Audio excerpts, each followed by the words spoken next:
turmoil with him.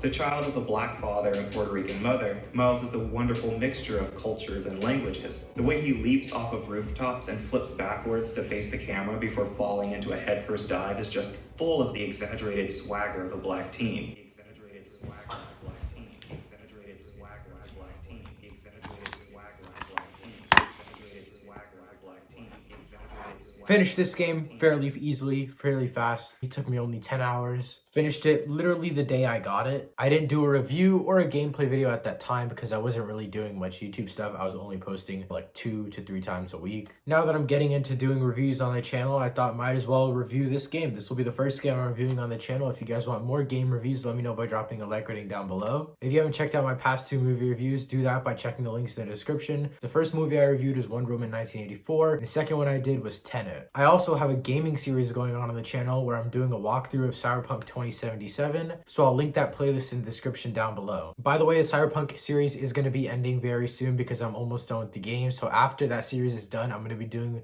more reaction videos and getting back to my normal types of videos. This game is more about Miles finding his footing as a superhero, and his first solo game proves that the developers, Insomniac, have comfortably hit a stride as it converts their standalone hit Marvel Spider-Man into a series, Marvel Spider-Man Miles Morales. I thought this was a great game for Miles' first game. Even though it was more on the shorter side, it told the story and got the job done. Insomniac tells just as engaging of a story as they did in the first Spider-Man game, and they managed to fix almost every little issue I had with the first game in this new one. Like I said before, overall this game was a lot smaller, but every single aspect of it feels more essential. The incredible swinging mechanics, storytelling, and animation of Peter Parker's adventure return. All of this is joined by meaningful updates to the side missions, new flashy moves from Miles, and the captivating spirit of New York City. I did play Spider-Man Miles Morales on the PS4 instead of the PS5, so I didn't get to take advantage of that 60 FPS, but nevertheless, the swinging still felt perfect. I really feel like Insomniac's depiction around Miles and in this Spider-Man PS4 universe, I feel like it really stands tall alongside all of the other versions, whether it's movie or comic book related. I feel like this does partly have to do with Miles discovering his way around his new home neighborhood of Harlem, whether he's inside or outside of the suit. The storytelling in this game really does follow the footsteps of the original one. I feel like it had a great balance of Miles in his suit and outside, as well as him having to balance his problems. Although you're able to free roam and go wherever you want in New York City, the map does remain unchanged from Marvel's Spider-Man, but that's not a complaint. The biome is completely different, and much of the story itself is either rooted or returns you to Harlem. In Spider-Man PS4, Peter has his apartment, Dr. Octavius is a lab,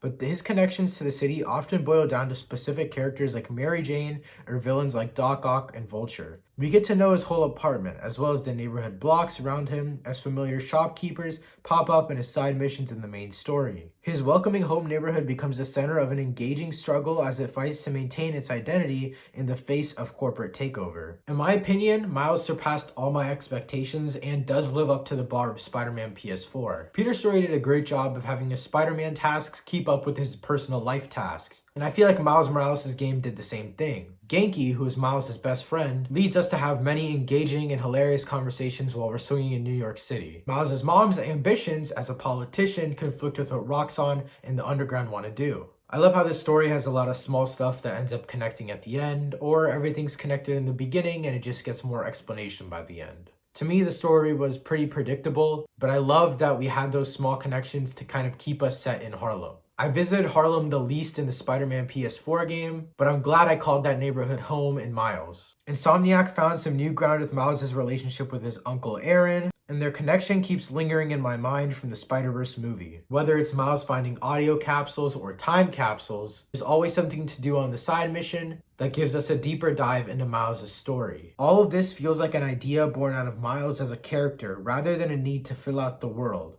To me, this all leads to some touching moments that's just outside of the main story. Swinging and fighting mechanics in Miles Morales are as comfortable as it is exhilarating. But beyond fundamental moves, Insomniac has done a flat-out fantastic job of adding depth to Miles' movement and fighting skills to allow him to stand out as a character of his own. This makes him feel like a completely different character rather than just a cosmetic reskin. On the animation side, watching a less experienced Miles less delicately swing through the city is a treat. And he's got a style that Peter just can't match. One of my favorite smaller things about the game is just the biome itself. As I mentioned before, it's in a snowy biome. It does take place in New York City, Manhattan, but it's during Christmas. To me, the visuals just look a little more crisp, especially when you're using that lower FPS Spider-Man Into the Spider-Verse suit. Everything just looks clean. Like I said before, I did not play this on the PS5, and it looked absolutely beautiful on the PS4. This movie wasn't packed with content like the original one was, but personally it stands out as an essential story in the Insomniac universe. It tells us a wonderful Spider-Man Miles Morales specific story, and even though I thought Spider-Man PS4 couldn't get any more perfect, they managed to perfect the swinging and fundamentals in this new game. Regardless if you play it on the PS4 or PS5, it's a worthy follow-up and it's definitely worth the buy. To me, it's one of the greatest follow-up superhero games ever made, and for that, I'm giving it a 9 out of 10.